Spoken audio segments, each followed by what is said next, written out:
Previous class में हम लोग होलोजोइक न्यूट्रिशन रिवाइज किए थे, उसी का एक बार फिर से रिमाइंड कर देना है कि holozoic nutrition in such mode of nutrition organism engulf swallow their whole food. इसमें पूरे भोजन को ऑर्गेनिज्म अपने माउथ में या बॉडी सिस्टम में डालता है, वो स्वैलो करता है, निगलता है। तो इस टाइप का जो न्यूट्रिशन है यह 5 सब स्टेप में कंप्लीट होता है। होलोजोइक न्यूट्रिशन कंप्लीटेड इन 5 सब स्टेप। नंबर 1 इनटेशन, जो रिवाइज भी किए थे हम लोग, intake of food from surrounding to the body system.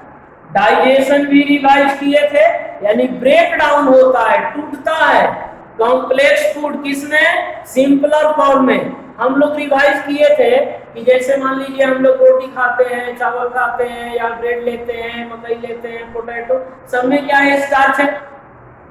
तो यह स्टार्च हमारे सेल में डायरेक्ट यूटिलाइज नहीं हो सकता है, इसलिए यह जरूरी हो जाता है इसका टूटना। तो यह हम लोगों के डाइजेस्टिव सिस्टम में टूटता है, किसमें, ग्लूकोज में।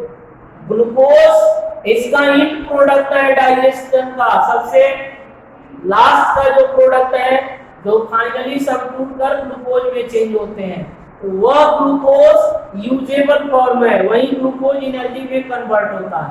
थर्ड, चूंकि जो प्रोसेस ऑफ डाइजेशन है यह पार्टिकुलर सिस्टम में होता है, लेकिन इस ग्लूकोज की जरूरत हमारी बॉडी की सभी सेल को है, जो हेड में है, जो लेग में है, जो बैक में है।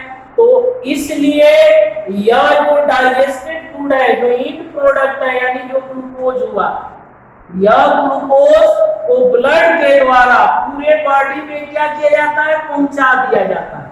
तो the distribution of digested food to the different part of our body is known as absorption.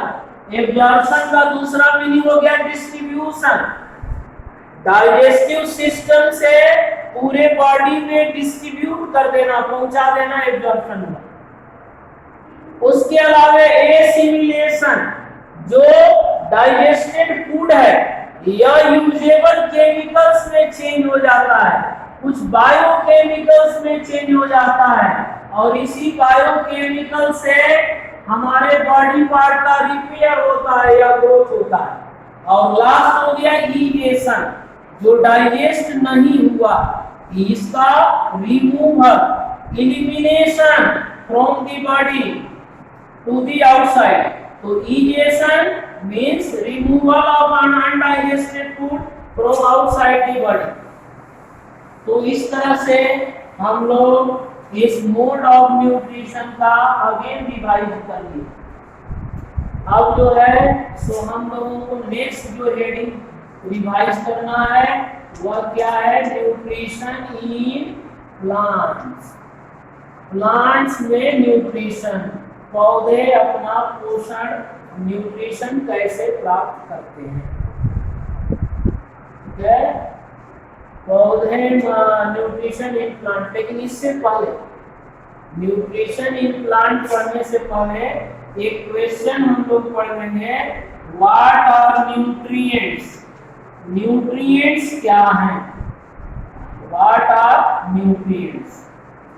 तो nutrients are those chemicals, nutrients are those chemicals that nutrients are those chemicals that provide energy to our body or that maintains our life processes, या simply component of our food are known as nutrients। हमारे भोजन में जो chemical present है, हमारे भोजन का जो कंपोनेंट है उसको क्या बोलेंगे, न्यूट्रिएंट बोलेंगे। These are carbohydrates, proteins, fats, vitamins and minerals, ये सभी क्या है, न्यूट्रिएंट्स हैं। Simply components of our food are known as nutrients. These are carbohydrate, proteins, fat, vitamin and minerals. इसका मीनिंग ये हुआ कि यही सब केमिकल्स हमारे फूड में प्रेजेंट होते हैं। यानी डायरेक्ट यदि देखें तो कार्बोहाइड्रेट का जो सोर्स है जिसमें कार्बोहाइड्रेट सबसे अधिक होता है वह है bread, wheat, barley, rice, potato, sugar cane. जो हम लोग पल्सेज लेते हैं या मिल्क लेते हैं, एग्स लेते हैं, मीट लेते हैं, यह प्रोटीन का मेन सोर्स है। मेनली उसमें प्रोटीन होता है। जो ऑयल, घी या बटर लेते हैं ये फैट का सोर्स है। और जो ग्रीन लीफी वेजिटेबल, हरी पत्ती वाले सब्जी लेते हैं या फिर जो है सीजनल फ्रूट्स लेते हैं तो इसमें विटामिन और मिनरल्स होते हैं।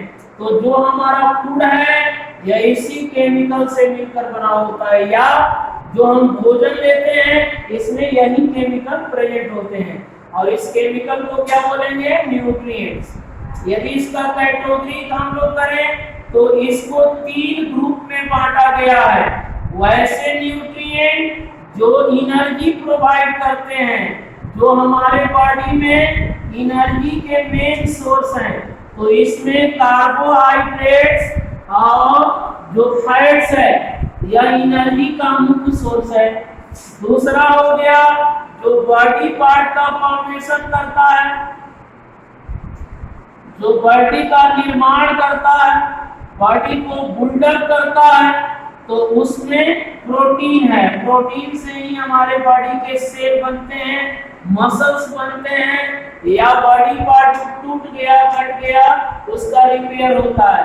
और तीसरा जो ग्रुप है वह विटामिन और मिनरल्स का है। इसको हम लोग क्या बोलते हैं? Protective food. Vitamin and minerals को क्या बोलते हैं? Protective food. इसलिए इससे डायरेक्ट हमारे बॉडी को कोई एनर्जी नहीं मिलता है। विटामिन और मिनरल से कोई एनर्जी नहीं मिलता है, कोई ये पावर या स्टेमिना नहीं मिलता है। तब यह क्यों जरूरी है? इसलिए कि हमारे डिफरेंट बॉडी पार्ट के वर्किंग को, फंक्शनिंग को यह मेंटेन रखता है। So they are known as vitamin protective food. Vitamin and minerals are known as protective food. Why? Because they maintain the normal working of our body cell. They maintain the proper functioning of our body cell. So they are known as protective food. Next हम लोग पढ़ेंगे, इसके बाद revise करेंगे nutrition in plants. Next हम लोग को जो अभी रिवाइज करना है वह है न्यूट्रिशन इन प्लांट। प्लांट में न्यूट्रिशन कैसे होता है, प्लांट अपना न्यूट्रिएंट कहाँ से कैसे लेते हैं।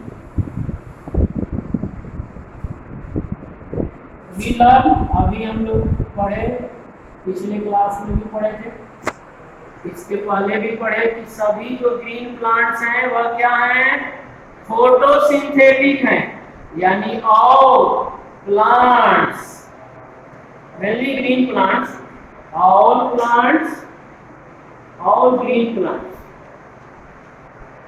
Green plants are photosynthetic. Photosynthetic means they perform photosynthesis. They make their food by means of photosynthesis. यानी इसमें जो न्यूट्रिशन का टाइप है वह क्या है? Autotrophs. All green plants are autotrophs. It means they make their own food.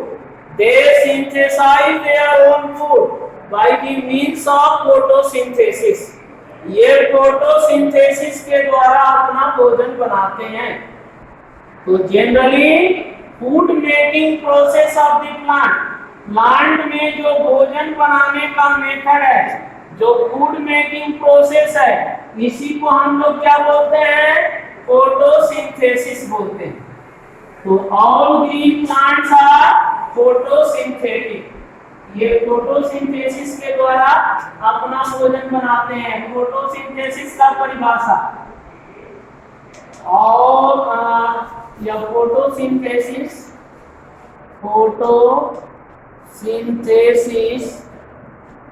is a anabolic biochemical reaction in which all green plants synthesize their own food from CO2 and groundwater in the presence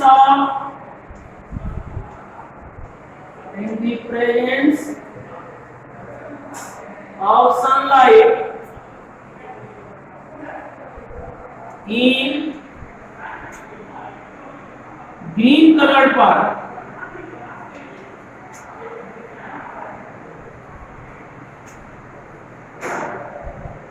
यानी photosynthesis क्या है? तो generally food making process है। Photosynthesis, photon हो गया light, synthesis to prepare, यानी light के presence में जो ग्रीन प्लांट ग्लूकोज बनाते हैं, किससे? तो CO2 एंड वाटर से।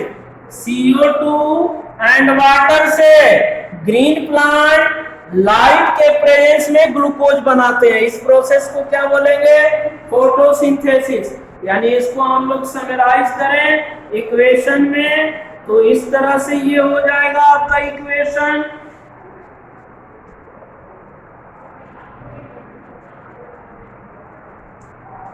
ये रिएक्टेंट हो गया, यानी कार्बन डाइऑक्साइड और वाटर से। कार्बन डाइऑक्साइड और वाटर से डे टाइम में सनलाइट के प्रेजेंस में क्लोरोफिल वाले पार्ट में क्या बनाते हैं? ग्लूकोज बनाते हैं। ग्लूकोज ही इनका भोजन है, और यही ग्लूकोज बनाने का जो मेथड है, प्रोसेस है, इसको फोटोसिंथेसिस बोलते हैं। Photon means light, synthesis to make, to prepare. तो the food making process of the plant is known as generally photosynthesis. और all green plant make glucose, सभी ग्रीन प्लांट ग्लूकोज बनाते हैं। किससे? तो CO2 और वाटर से। कब? डे टाइम में। कहाँ? तो क्लोरोफिल वाले पार्ट। तो ग्रीन प्लांट CO2 और H2O से ग्लूकोज बनाते हैं डे टाइम में, और इसी प्रोसेस को जनरली हम लोग क्या बोलते हैं? फोटोसिंथेसिस। अब हम लोग पढ़ेंगे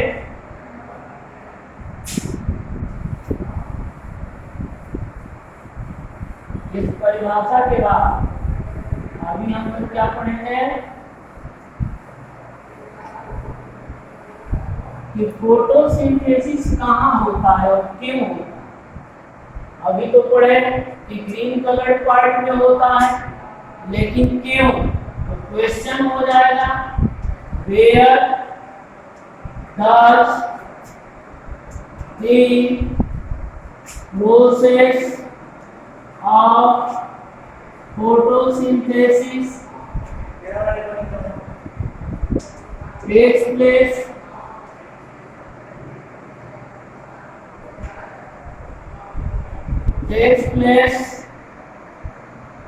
And why? कहाँ होता है और क्यों होता है? तो आंसर इसका होगा, the process of photosynthesis takes place in green colored part. Photosynthesis takes place in green colored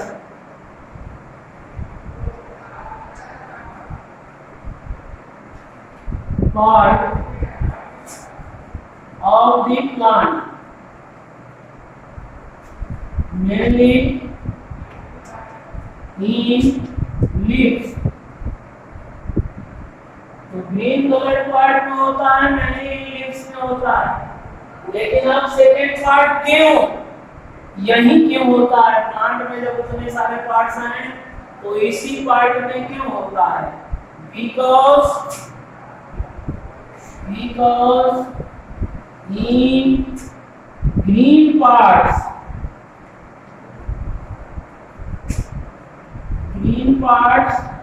photosynthetic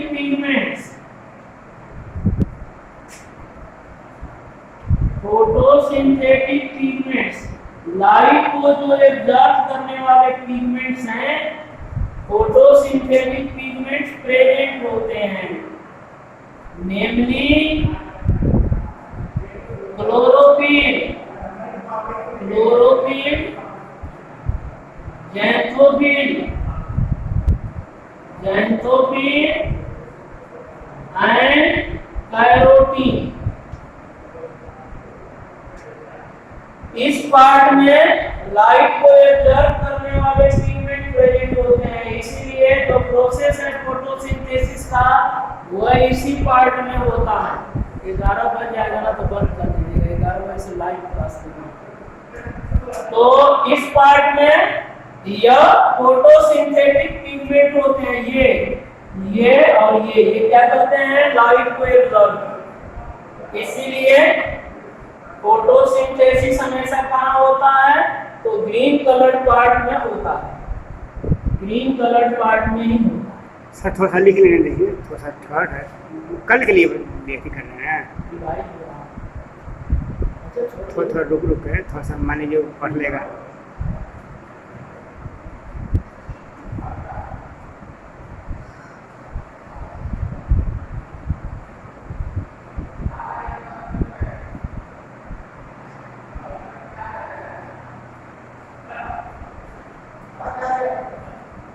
आगे हम लोग क्लोरोफिल के बारे में पढ़ेंगे। अभी तक पढ़े कि यह फोटोसिंथेसिस कहाँ हो रहा है? क्लोरोफिल में, या जो लाइट को एब्जॉर्ब करने वाले पिगमेंट हैं उसी पार्ट में। अब हम लोग उसके बारे में पढ़ेंगे, क्लोरोफिल के बारे में कि यह इसका क्या स्ट्रक्चर होता है, structure of a chlorophyll.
Chloroplast दो मेम्ब्रेन से घिरा हुआ, chloroplast is a double membrane bound cell organelles.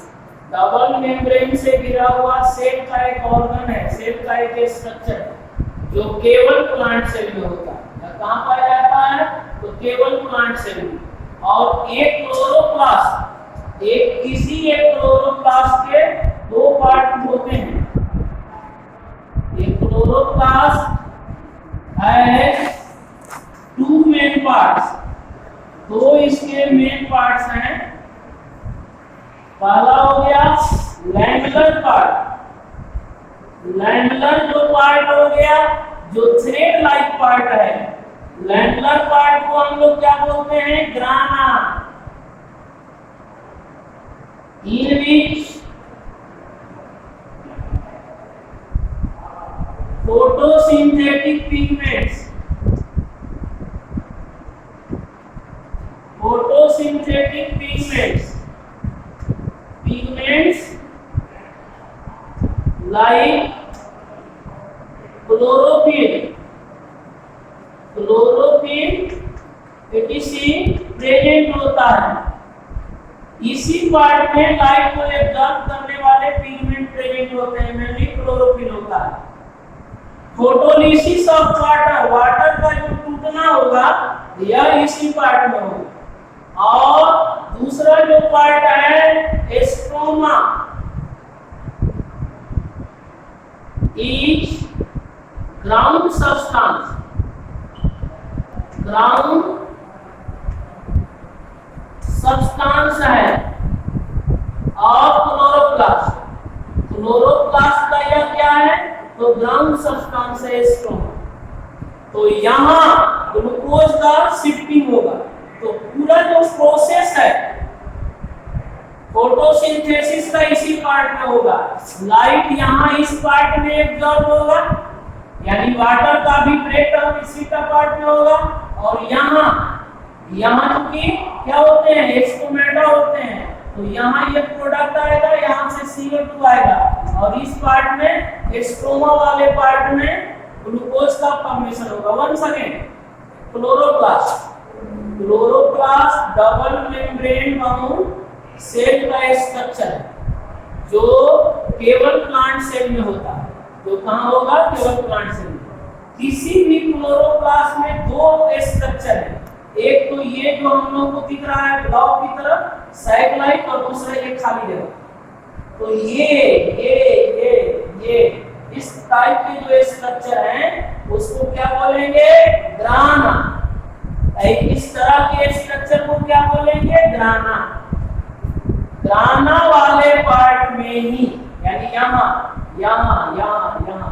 ये सब जो पार्ट हैं इसी में लाइट को सोखने वाले, लाइट को एब्जॉर्ब करने वाले पिगमेंट होते हैं, जैसे क्लोरोफिल या xanthophyll.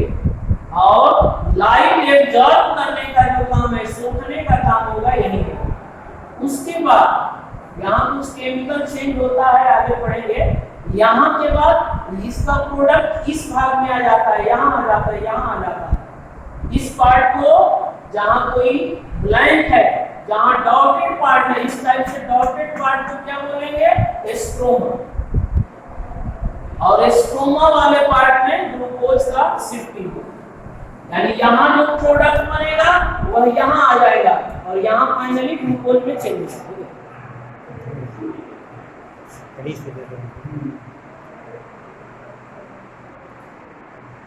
Today's homework to note down this content in pair copy, यानी यहाँ तक जो आप रिवाइज किए हैं इसको पेयर कॉपी में आप नोट करेंगे और लर्न भी करना है। नेक्स्ट वीक, अगले वीक में, यानी अगले वीक में फ्राइडे को जब क्लास होगा तो सबसे पहले कॉपी आपका नोट्स चेक हो सकता है कुछ लोगों का रैंडमली, और इसको नोट कर लेना है, याद कर लेना है। Thank you.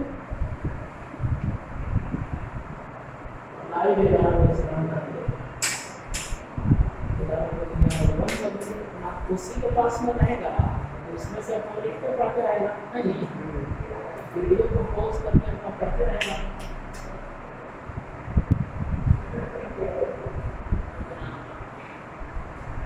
बंद किससे होगा सर? बंद इससे होगा, नीचे वाला सर। बंद कहाँ ही से बंद होगा? हाँ, दवाई